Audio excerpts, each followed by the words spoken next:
प्रिय साउल बिना अनुभव के राजा बनले, ऐसे का भइल अपनी सगरी प्रजा के डरवा दिहले। बाकी दाऊद अपना अनुभव के साथ में राज में शासन करे खातिर तैयार होत हमें। यही से लोगन के का देत हमें, हिम्मत देत हमें, धैर्य के देत हमें। काहे कि दाऊद प्रशिक्षण के पाके 17 बरिस के उम्र में राजा के रूप में अभिषेक कैला के बाद भी तुरंत आके राजा के सिंहासन पर ना बैठेले। काहे कि परमेश्वर ये 13 साल के मध्य में दाऊद के वो तैयार करत हमें और बहुत से पाठ सिखौले। ओकरा में से एगो बा, उनकरा से ताकतवर शत्रु हमला करी त कैसे जय पावे के बा। वो जान गईले। तोहन लोग हिम्मत से रह जा, चिंता मत कर जा, ऐसे कहले ना। ओकरा बाद साउल के प्रतिक्रिया का देखे के। तब दाऊद साउल से कहले, कोनो आदमी के मन उनकरा कारण कच्चा ना होखे तो हार दास जा करके वो पलिस्ती से लड़ी। साउल त दाऊद से कहले, तू जाके वो पलिस्ती के विरोध में युद्ध नहीं कर सकेला। काहे खातिर? तू लड़का हवा। काहे से कहलन का? या हम कहत हई, देखी का लिखल बा, तू जाके वो पलिस्ती के विरोध में युद्ध ना कर सकेला। काहे कि तू यानी बच्चा हुआ, यह है ना, यानी बालक हवा। तू एगो लड़का हवा, तू लड़का हवा, तू लड़का हवा। और वो लड़कपन से ही योद्धा हवे, लड़कपन से ही योद्धा हवे। बताव तोहरा से का होई, अबही तो तू लड़का हवा। ओकरा बारे में जानत हवा के हा? वो लड़कपन से ही युद्ध सीखल व्यक्ति हवे, युद्ध में वीर हवे, सूरवीर हवे। इस साउल के सोच रहल, साउल के तजुर्बा नहीं के, उनसे भी शक्तिशाली व्यक्ति यदि सामना करे तब कैसे वो व्यक्ति से जीते के बाटे उन्हें जानत। लेकिन दाऊद जानत हमें कैसे। काहे कि दाऊद सीखले हमें कैसे पढ़े के आई।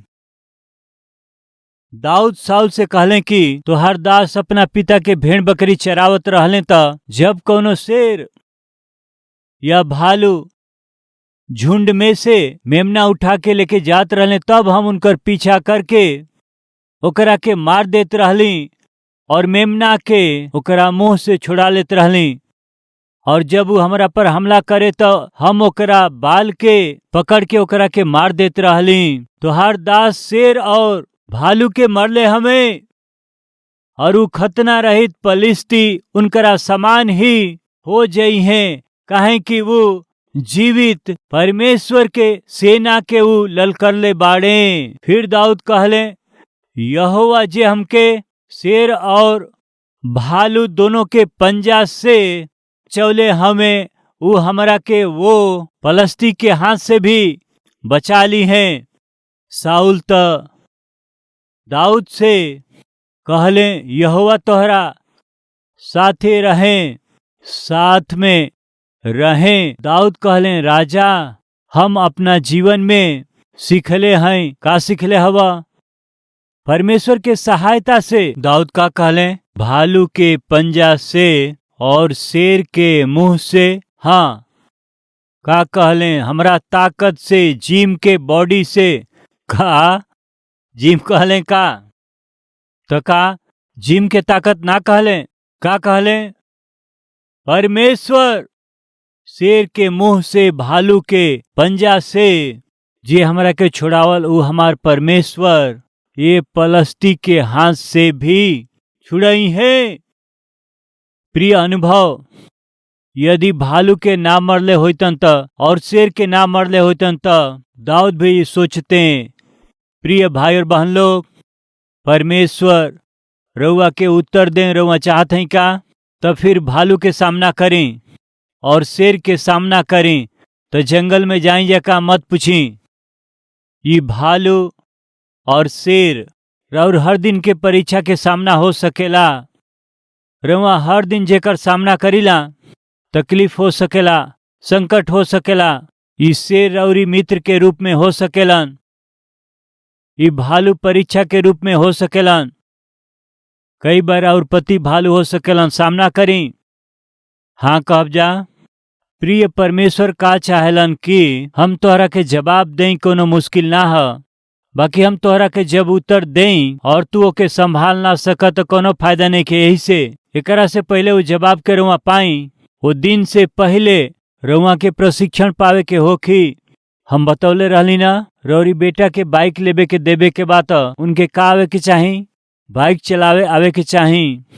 यदि उनके चलावे के बा त निश्चय उनके अभ्यास करे के बा, ओकरा खातिर उनके समय निकाले के बा, निपुणता पावे के बा। वो सीखलन नहीं रहुआ बाइक खरीद लिहली बेटा खातिर खतरा बा या ओकरा कारण सामने वाला के खतरा बा।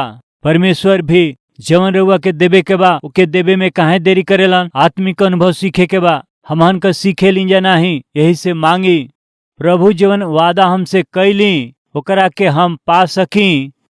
अनुभव रूप से हमारा के का सीखे के बा हमके सिखाई पिताजी। कौनो अनुभव हमरा में नहीं खे, यही से कौनो योग्यता हमरा में नहीं खे, यही से रोमा जीवन जवाब दिहल चाहते हैं ओके शायद हम अपना कमी के कारण ही पा नहीं पावत। हम वो जवाब के पा सके पिता हमके तैयार करी। दाऊद के तैयार कैली ना, हमरो के तैयार करी। प्रार्थना कल जरूरी बाटे। दाऊद के परमेश्वर तैयार करत हमें सबसे पहले साउल के घरे लिए ले। साउल के पास जब दाऊद वीणा के बजावत रहले, साउल दाऊद के प्रति प्रेम करे लगले। तब साउल दाऊद से कहे लगले कि तू हमार हथियार ढोवाला बनबा। का कहत हमें हमरा हथियार के ढोइब तू? ठीक बा राजा, हम हथियार ढोई। वो हथियार कैसन हो खेला, ओकर वजन कितना बा, ओकरा विषय में का हा, ओके कैसे पकड़े के हा, धीरे धीरे सीखत रहले। ओकरा बाद में दाऊद वो हथियारन के चलावे वो सीख गईले जहाँ उनके युद्ध खातिर भेजल जाते रहे, लड़ाई करके जय पावत रहले। ओकरा बाद में साउल का कैले जानत है का, अपना सेना के ऊपर अधिकारी बना दिहले। प्रिय सबसे पहले दाऊद कहाँ लियावल गईले? राजभवन में।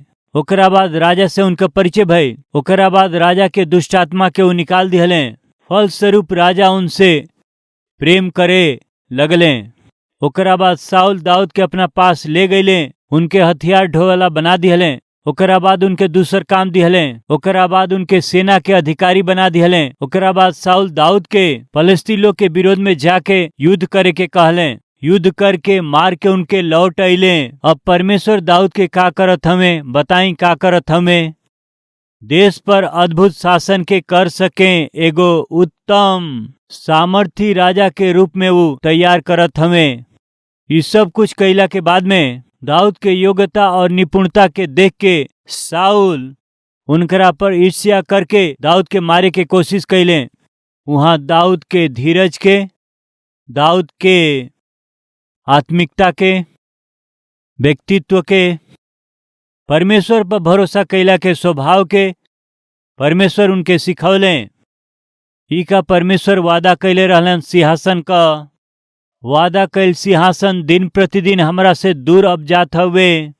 एक समय में दाऊद जब उ साउल के घर में रहलन देखलन अच्छा सिंहासन ऐसन होला, एक दिन ऐसन सिंहासन पर हम बैठ जाए, ऐसन उ सोचत रहले। साउल के सिंहासन के उ देखले। अब साउल के घर से सेना में चल गईले।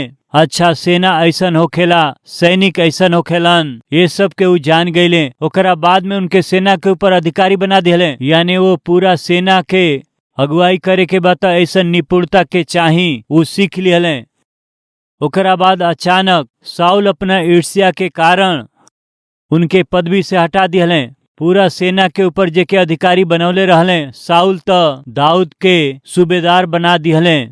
उनकरा प्रमोशन के नीचे कर दिहले। कितना अपमान है, जैसे दाऊद के अपमान में से होके गुजरे के पड़ल। अपमान के दुख का हुए उनके जाने के बाद प्रिय कल तक जौन व्यक्ति पूरा ऑफिस के अधिकारी रहले अचानक प्रमोशन खो के फिर से निचला स्थिति में आके काम कईल आसान ना होखेला। वो अपमान में से दाऊद के जाए के पड़ी। वो अपमान का दाऊद कैसे सामना करी है परमेश्वर सिखौले। वो नौकरी भी गई, वो नौकरी गई तो उनके खाए खातिर मुसीबत हो गई, रहे के घर ना रहे, ओकर भी दाऊद अनुभव कैले। सेना के ऊपर अधिकारी अबही सूबेदार बन के ओकरा बाद अबही नौकरी खोवा के अब खैला पियला के परेशानी हो चुकल बा। ये अनुभव से होके दाऊद के जाए के पड़ल। काहे के असल में का करिए देखब हम कष्ट में से, परेशानी में से, दुख में से यदि दाऊद के हम लेकर के जाई त दाऊद के प्रतिक्रिया कैसन होई? कृपया सुनी। फिर से कहत हई, कोनो वस्तु के उपयोग करे के बाद ओकरा के जांचे के बा। अगर ई सच बात एगो व्यक्ति के राजा बनाव के बाद उनकरा के जांचे के बा ना।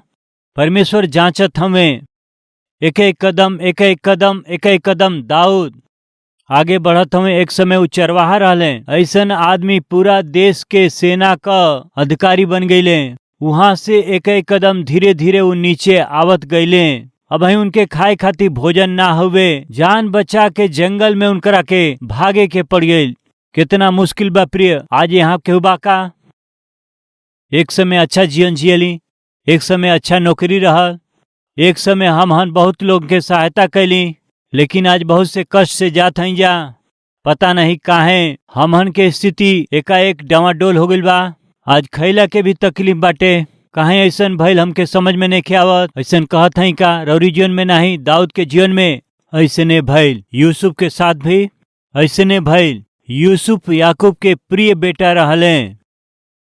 यूसुफ रंग बिरंगा अंगरखा पहने वाला पिता के प्रिय रहले। अचानक भाई लोग ईर्ष्या से उनकरा कपड़ा के ले लिहले। कुटिलता से 20 गो सिक्का में उनके बेच दिहले। याकूब जैसे धनवान के बेटा रहले यूसुफ बहुत प्यार से पालल गईले। बाकी एगो मिस्री के घर में नौकर बन के रहे के पड़ गई। एगो नौकर के रूप में यूसुफ जब वो घर में गईले त एक एक कदम, एक एक कदम, एक एक कदम आगे बढ़ के यूसुफ पोतीपर के पूरा घराना के ऊपर में अधिकारी, कौन पोस्ट रहे, अधिकारी बन गईले। अधिकारी बनला के बाद चलो जीवन सेटल हो गई। कुछ लोगन के मदद कर सकीला, नौकरी दिला सकीला। ऐसन स्थिति में पहुंचला पर यूसुफ के जीवन में अचानक उनकर पदवी चल गई, प्रमोशन चल गई, नौकरी भी चल गई, जेल में डाल दिल गईले। ऊंचा स्थान से उनके नीचे गिरा दिहल गई। फिर वो जेल में डाल दिहल गईले। मालकिन के साथ छेड़छाड़ कैले हमें ये आरोप लगा के उनकरा के जेल में डाल दिहल गई। उत्तम स्थिति के खोवा करके आज के दिन जेल में दिन स्थिति में यूसुफ के रह के पड़ल। यानी हमारे प्रिय भाई और बहन जीवन में उतार चढ़ाव होखेला। आज रुआ में केहू कहता आज हम अपना जीवन में बड़ा दिन स्थिति में हई, हम बहुत नीचे के स्थिति में गइल बानी। ऐसन कहे वाला हम अपना ऊंचा पदवी के खो देले हई, ऐसन कहे वाला केहू बा का? हाथ दिखाई हम ना कहब, बाकी पूछत हई। पता नहीं हम सब खोवा दिहली, सब कुछ खोवा दिहली। हमार जीवन खाली बाटे, हाथ में एको रुपया नहीं खे, कहे वाला केहू बा का? तरुआ के खुशखबरी बतावल चाहत हई। उ का ह? रौरी पर्स में भर के पैसा रुआ चाहत हई या 1 रुपया भी ना रहे चाहत हई तो बताई। ये आपस के बात है। हमन एगो परिवार हई। का कहली रुआ? पर्स भर के पैसा रहेला तो आनंद ही कुछ और हवे ना, वो हिम्मत ही अलग हवे ना। केहू की पर्स में 1000 रुपया होई तो उनकर चाल के देखब साधारण ना रहेलन। वो 1000 रुपया होखे, 2000 रुपया होखे, दिखावे खातिर पारदर्शी शर्ट के पहनेलन। वो 2000 रुपया दिखाई देत रहेला। ऐसन समय में हवा में उड़त रहेलन। काहे खातिर? 2000 रुपया बा, हवा में उड़त रहेलन। ध्यान से सुनी जा, हम जौन पाठ सिखले बानी बतावत हई। हमारा पर्स में जब भर के पैसा रहेला, एकरा से बढ़ के जब कुछ हो हमारा पर्स में ना रहेला, वो समय में खुश रहे सिखले हई। काहे हम बताई का? पूरा पर्स में पैसा भरल होखे ओकरा बाद का हाल होई बताई जरा, बताई। पर्स में भर के पैसा बाटे समझी, ओकरा बाद उनकर का हाल होई कहियो न कहियो। ये बच्चा भी बोलत हमें, का कहत हमें? खाली हो जाई जी, वो खाली हो जाई। राइट। पर्स में भर के पैसा बाटे तो कहियो न कहियो। मान ली पर्स में 10,000 बा, ओकरा बाद 8,000 भइल, ओकरा बाद 5,000, ओकरा बाद 2,000 बच गए, ओकरा बाद 50 रुपया बाटे, ओकरा बाद 10 रुपया रह गए, ओकरा बाद पर्स में कहीं भी देखी अब वही पर्स पैसा से भरल बाटे। कुछ समय के बाद पैसा का हाल होई? खाली हो जाई। मानत हई? अब वही जौन पर्स खाली बाटे आवे वाला दिनन में स्थिति का होई रहुआ बताई जा, बताई। कहियो न कहियो भरे के अवसर निश्चित तौर से बाटे। आज यदि पर्स खाली बाटे त आवे वाला दिन में का होई? कहियो न कहियो उ भर जाई। आज यहाँ के बाटे का हमार पर्स खाली बा कहे वाला रउआ के खुशी के खबर बा, आवे वाला दिन में भरे वाला बा। भर गई समझे ओकरा बात का होई? यहू के रउआ याद रख, पर्स भरे के बा, पर्स भरे के बा, इहे नहीं सोचे के उ भर गेल त फिर खाली हो जाई। यही से पर्स भर गइल बाटे तो ऐसन मत सोची एक दिन खाली हो जाई। खाली बा सोच के रोई मत, उ एक दिन भरबे करी। ऐसे जब सफलता रउआ पाई त घमंड मत करब, काहे कि हारे के अवसर बाटे। जब हार जाली त रउआ निराश मत होखी, भविष्य में जितला के अवसर और सामने हवे। मत भूली दाऊद के सब कुछ रहे, बाकी अचानक ही सब कुछ खोवा दिहले। काहे परमेश्वर दाऊद के ऐसन मार्ग से जाय देत हमें अनुभव खातिर। ऐसन अनुभव से गुजरिहन तबे दाऊद आवे वाला समय में एगो उत्तम शासन के कर पई हैं। यही से 13 बरिस तक दाऊद सगरी अनुभव में से होके गईले। परमेश्वर जवन राज देव कहले, जवन सिंहासन देव, ओके तुरंत उ ना दिहले, बाकी दिहले। कब दिहले जानत हई? अद्भुत शासन दाऊद कर सकेलन। ऐसन निष्कर्ष में जब परमेश्वर पहुँचले त उस समय दाऊद के शासन दिहले। प्रिय भाई और बहन, रउआ खातिर जौन आशीष के परमेश्वर रखले हमें, ओके निश्चय एक दिन रउआ के दी हैं। कब? वो आशीष के रउआ अनुभव कर सकी, ओकर आनंद उठा सकी, ओ आनंद के रउआ दूसरा लोग के साथ बांट सकी। ऐसन मन यदि रउआ में होखी तब ये बात के मत भूली। दाऊद के 13 बरिस तक और यूसुफ के 13 बरिस तक कष्ट में से और भयानक तकलीफ में से गुजरे के पड़ल। बाकी ये सबसे का भइल जानत हई? उ लोग अपना आत्मिकता में मजबूत हो गईलन। रउआ कभी टिम्बर डिपो देखले हैं? सामान्यतः रोड पर जइला पर टिम्बर डिपो दिखाई देला। रउआ टिम्बर डिपो में गईली समझी। पेड़ के कटला के बाद वो बलि के लेकर के आवेलन। उनके बलि के रूप में लिया के कुछ बलि के सीमेंट से बनल बड़े बड़े पानी के टंकी में डाल देवेलन। वो पानी में डाल देलन। वो पानी में वो भींगत भींगत रहेला। ऐसे पानी में भींगल वो लकड़ी के धूप में लिया के डाल देलन। वो सुखत सुखत सुखत रहेलन। फिर ठंडा के मौसम आवेला, फिर धूप में सूखल लकड़ी ठंडा में श्रिंक होत रहेला, सिकुड़त रहेला। पानी में कुछ बलि भींगत रहेला, धूप में कुछ लकड़ी सुखत रहेला और ठंडा में कुछ लकड़ी वो सिकुड़त रहले। यही से टिम्बर डिपो वाला का करला रउआ जानत हई? वही में से बलि के पानी में डाल के छोड़ देवेलन। ओकरा बाद धूप में डाल के छोड़ दिए, ओकरा बाद ठंड में बाहर डाल के ऐसे ही छोड़ देवेलन। काहे करलन बताई जा? काहे धूप में सूखे के बाटे, पानी में भींगे के बा, और वैसे ही ठंडा के मौसम में सिकुड़े के बाटे और पानी में डूब जाए के बाटे। काहे ऐसन करेलन? काम धाम ने खे ही से काहे इस तरह से वो लकड़ी के बलि के उ लोग भिंगावत हमें, सुखावत हमें, काहे ऐसन करत हमें? कृपया सुनी जा।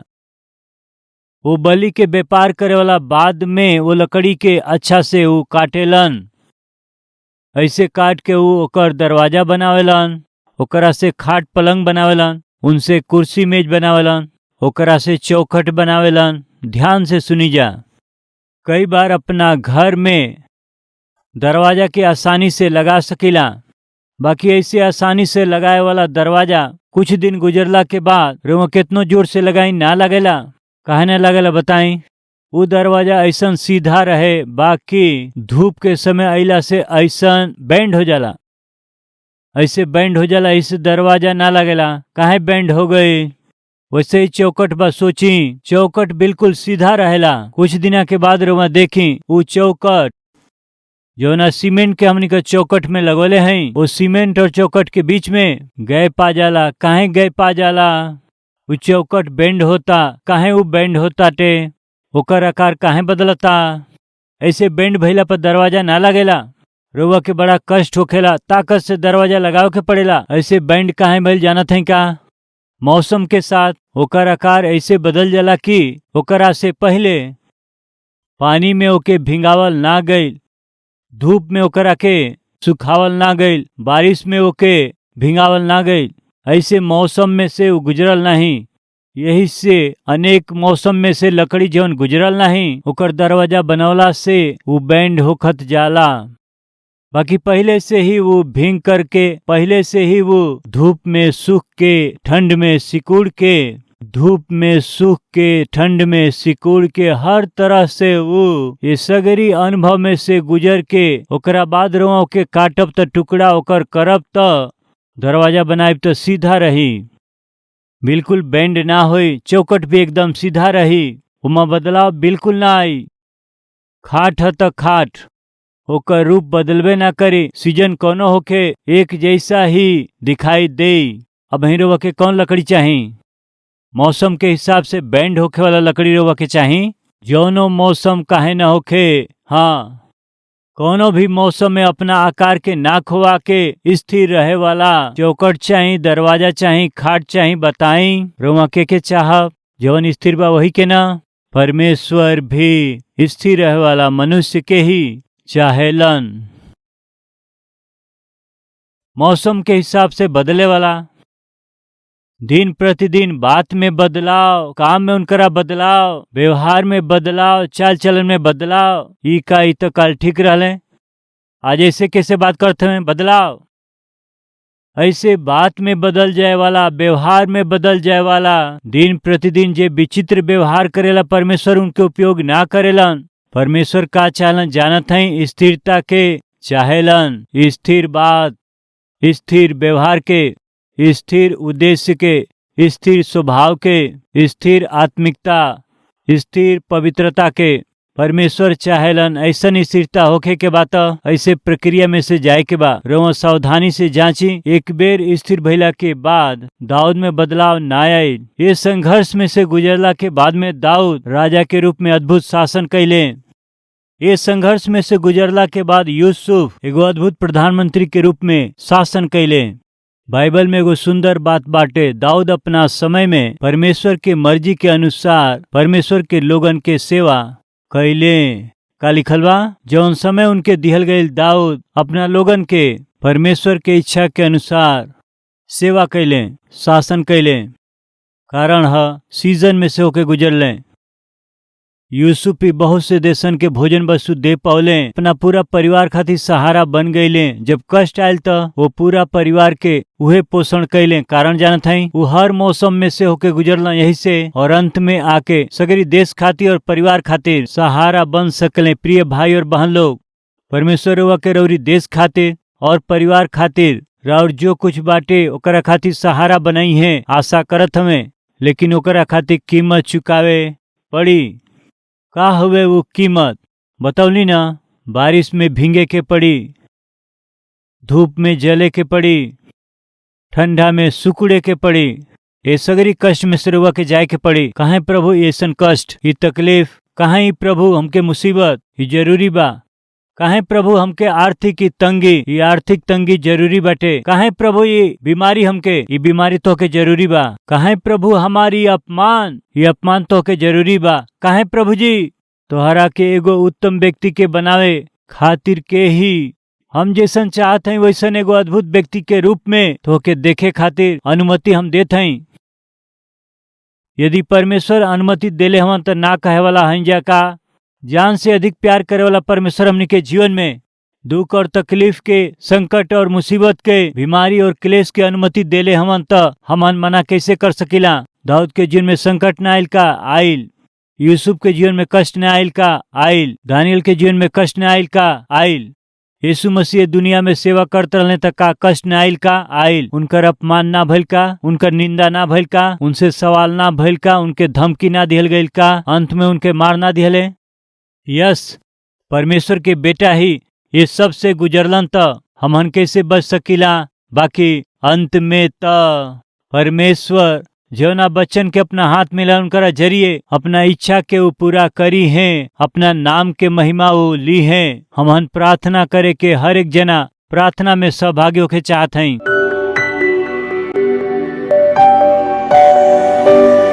महान पवित्र प्रेमी पिता परमेश्वर, साउल बिना अनुभव के राजा के रूप में चुनल गईले। जब संकट आयल, विपत्ति आयल, शत्रु आक्रमण कैले, सगरी देश के डरवा दिहले, सगरी प्रजा के डरवा दिहले। आज हमने में ऐसा लोग हमें रौरी इच्छा के अनुसार ना जी के, रौरी इच्छा के अनुसार आत्मिकता के ना दिखा के, अपना चार ओर के लोगन के दुख देवे वाला हमें, डरावे वाला हमें, धमकावे वाला हमें, इस साउल के स्वभाव हवे। ऐसा स्वभाव के सब लोग आज अपना जीवन के सही करे के बाटे। दाऊद हिम्मत देवे वाला हमें, दाऊद भरोसा दिया वाला हमें, दाऊद साहस देवे वाला हमें, हम हई ऐसे शांति देवे वाला, चिंता मत कर जा ऐसन कहे वाला, ये उनकर स्वभाव रहल। ऐसन आत्मिक स्वभाव हर एक जना के देई। आज उत्तम संदेश के जरिए हमनी से बात कैली।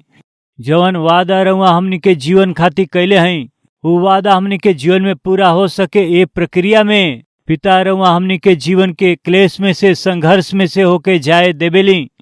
बहुत से परीक्षा में से लेकर रहुआ चलीला, बहुत से परिस्थिति में से गुजारीला। ये सब कुछ हमन के जौना मंजिल तक जाए के बा, पहुँचे के बाटे, जौना स्तर के हमनी के पावे के बा, ओके पावे खातिर के उपयोग में आवेला।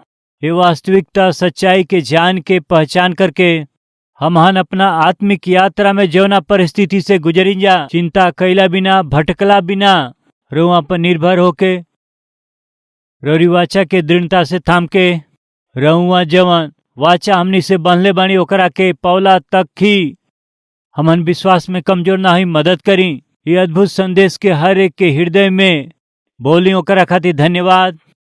ये वचन रूपी बीज बढ़ के हमन के आत्मिक जीवन में बढ़हन पेड़ बने सहायता करें। पिता हमनी में से केहू भी कठिन परिस्थिति के देख के निराशा में ना जाए। रउआ चमत्कार करे वाला परमेश्वर हैं, आश्चर्य कर्म करीला। रउआ खातिर कुछ असंभव नहीं खे, ई विश्वास करके ये लोग अपना जीवन में जय पा सके। रउआ सहायता करें, यीशु के नाम से मांगत हैं पिताजी, आमीन।